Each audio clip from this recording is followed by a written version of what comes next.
میں جہاں تک جانتا ہوں اور میں ہر اس شخص کو نصیحت کرتا ہوں کہ اپنی زبان کی حفاظت کرے.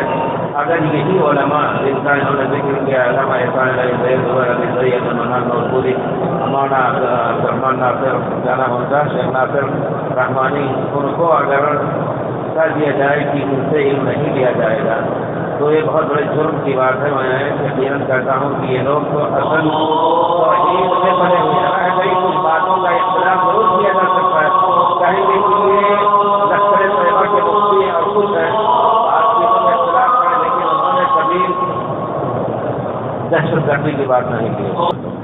تو بات یہ چل رہی تھی کہ مولانا مبشر رحمانی کو ہم جانتے ہیں ذاتی طور پر الحمدللہ موحد آدمی ہیں اور ان کو یہ کہنا کہ یہ تکفیری ہیں ہمارے خیال سے غلط ہے.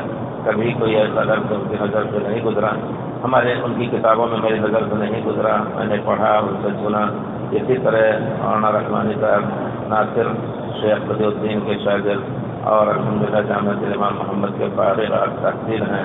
انہوں نے بھی تکفیر کا فتویٰ تو نہیں دیا. ہاں جس کو حق کافر کہے وہ تو کافر ہے, لیکن ان کو خارجی کس نام سے کہا جاتا ہے کہ لوگ خوارج ہیں.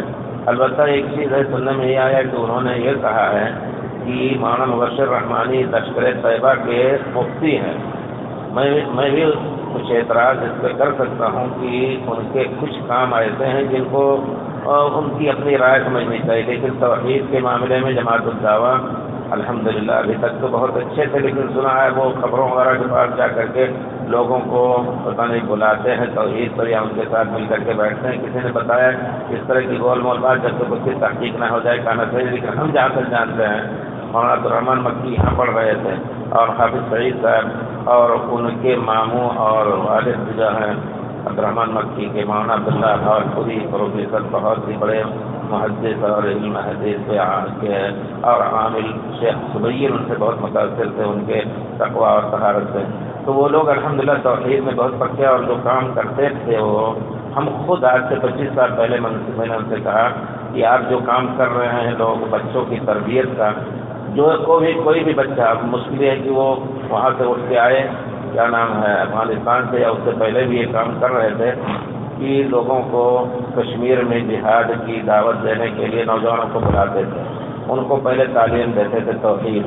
یہ پہلو بہت ہی اچھا ان کا, لیکن پھر ان کو جا کر کے بھیجنا اکا دکا کام کر کے اور حکومت کو ناراض کر کے اور ان کی باغیچوں کو برباد کرنے کا سبب بننا یہ چیز غلط رہی. میں نے آج سے 25 سال پہلے یہاں آئے تھے, مولانا عبدالرحمان مکی بھی یہیں سے, میں نے ان کے کا مناقشہ بھی کیا ہے.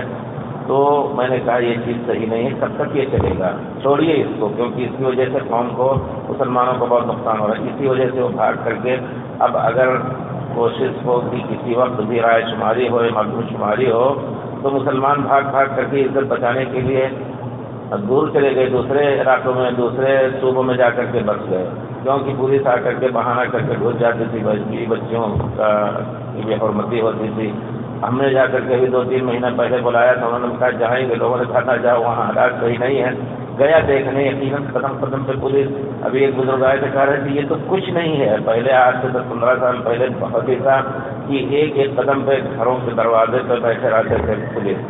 تو اب ایسے میں بالکل دہشت کی حالت میں وہ جی رہے ہیں, کسی وقت بھی کسی کو مار دیتے ہیں تو ان پر کوئی محاکمہ نہیں ہوتا ہے, نہ کوئی مقدمہ ہوتا ہے, مار دیا. تو حالات صحیح نہیں ہیں. ہم ان سے اس بار میں اسی وقت سے مخالف تھے, تو اس وقت انہوں نے کیا جواب دیا تھا, ہم نے کہا دیکھیے لوگوں کی عزتیں لوٹ رہی ہیں سب کچھ, تو کہہ رہے تھے قربانی تو دینی ہوگی. میں نے کہا تب کب تک چلے گا, کہا اتنی 6 لاکھ فوج کی کیا نام ہے خرچ, اس کا خرچ برداشت نہیں کر سکتے, چھوڑ کے بھاگنا پڑے گا. ہم نے کہا آپ جانتے نہیں ہیں ہندوستان کو. تو بہرحال اب حالت صحیح نہیں ہے, اس چیز سے میں اس طرح, لیکن ان کے عقیدے پر اٹیک کرنا غلط ہے. عقیدہ بہت ہی صحیح ہے, اور اگر مولانا مبشر رحمانی صاحب ان کے مخبر ہیں تو ہمارے خیال سے ہر چیز کا فتویٰ نہیں دیتے رہے ہوں گے, ان سے رجوع کرتے رہے ہوں گے. ہم سے بھی پوچھیں تو ہم بتائیں گے صحیح مسئلہ اس کو. اس کی بنا پر ان کو خارجی کہنا یا اس لائق نہیں ہے کہ لوگ ان سے علم لے جائیں. اگر شیخ مرتضیٰ نے یا ڈاکٹر مرتضیٰ نے ایسی بات کہی ہے تو 100% غلط ہے. اگر انہیں کو ہم گرا دیں گے تو کس سے جائیں گے لینے, جا کر کے بریلیوں سے لیں گے یا کبا پرستوں سے علم لیں گے, لوگ کس سے لیں گے. یہ بہت بڑا خطرناک بہرحال خیال ہے. اس وجہ سے لوگوں کو چاہیے کہ غلطی پر انگلی رکھ کے کہا جائے ان کی یہ غلطی ہے. ہم حدیث پڑھتے ہیں تو کہتے ہیں انہوں نے 100 حدیث بیان کی، 4 حدیث میں غلطی کی ہے تو غلطی والی نہیں لی جائے گی، باقی تو لی جائے گی. اسی طرح کوئی بھی مسلمان بھائی اگر غلطی کر رہا ہے، اس کا عقیدہ صحیح ہے سب کچھ، تو اس غلطی میں اس کی اصلاح ہونی چاہیے. غلطی نہ لیجیے، باقی پورے طور پر اس کو گرا کر کے اور کہہ دیجیے کہ یہ اسلام ہی سے خارج ہے تو غلط ہے. بہرحال کوئی بھی اس طرح کی بات کرے تو یہ چیز غلط ہے. ہم اپنی زبانوں کو محفوظ رکھیں. رہ گئی بات غلط کو غلط کہنا ہے، غلط اور صحیح کو ملا کر کے اور سب کہا جائے کہ سب صحیح، یہ بھی غلط ہو جائے گا.